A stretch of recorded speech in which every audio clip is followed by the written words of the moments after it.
Hindi short hand की practice dictation 90 शब्द प्रति मिनट गति से डिक्टेशन 5 सेकंड में शुरू होगी।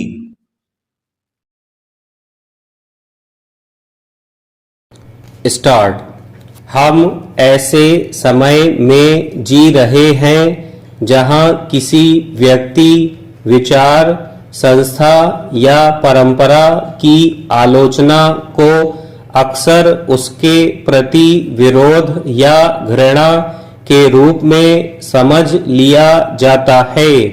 सार्वजनिक जीवन में यह प्रवृत्ति इतनी गहरी हो चुकी है कि लोग किसी भी असहमति को तुरंत दो खांचों में बांट देते हैं।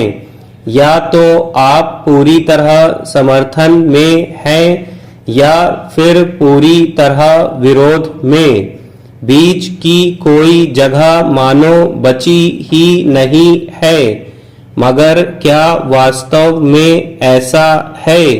क्या किसी चीज की आलोचना करना उसे अस्वीकार करना होता है?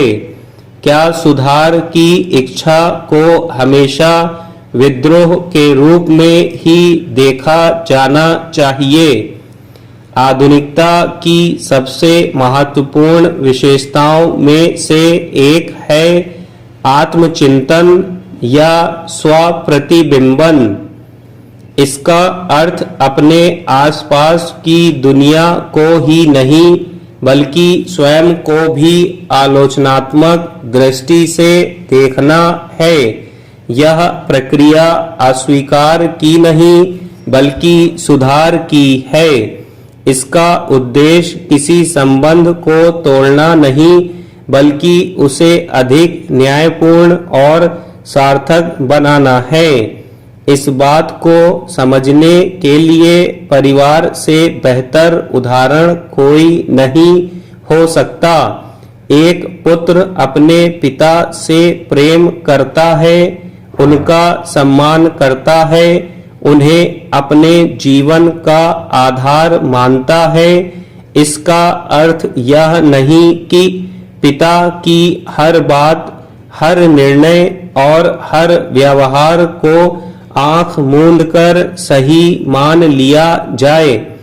कई बार पुत्र अपने पिता की किसी आदत, किसी निर्णय या किसी दृष्टिकोण की आलोचना करता है।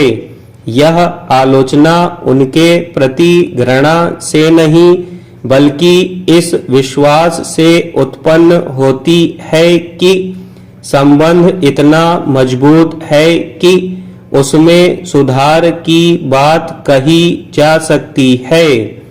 यही बात संस्थाओं और समुदायों पर भी लागू होती है। किसी संस्था का सदस्य होना केवल उसके गुणगान का दायित्व नहीं देता।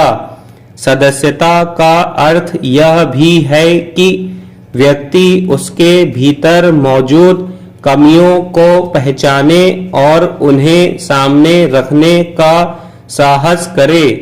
अगर कोई विद्यार्थी विश्वविद्यालय की नीतियों पर प्रश्न उठाता है तो इसका अर्थ यह नहीं कि वह विश्वविद्यालय विरोधी है। अगर किसी देश का कोई नागरिक अपने देश की किसी नीति की आलोचना करता है तो यह आवश्यक नहीं कि वह देशद्रोही हो। किसी धार्मिक समुदाय का कोई सदस्य अपनी परंपराओं के कुछ पक्षों पर पुनर्विचार की मांग करता है तो यह भी उसके विश्वास के परित्याग का प्रमाण नहीं है। अफसोस की बात है कि आज आलोचना को निष्ठा के विपरीत खड़ा कर दिया गया है। ऐसा मान लिया गया है कि प्रेम का अर्थ केवल प्रशंसा है और असहमति का अर्थ केवल विरोध, जबकि वास्तविकता इससे कहीं अधिक जटिल और मानवीय है।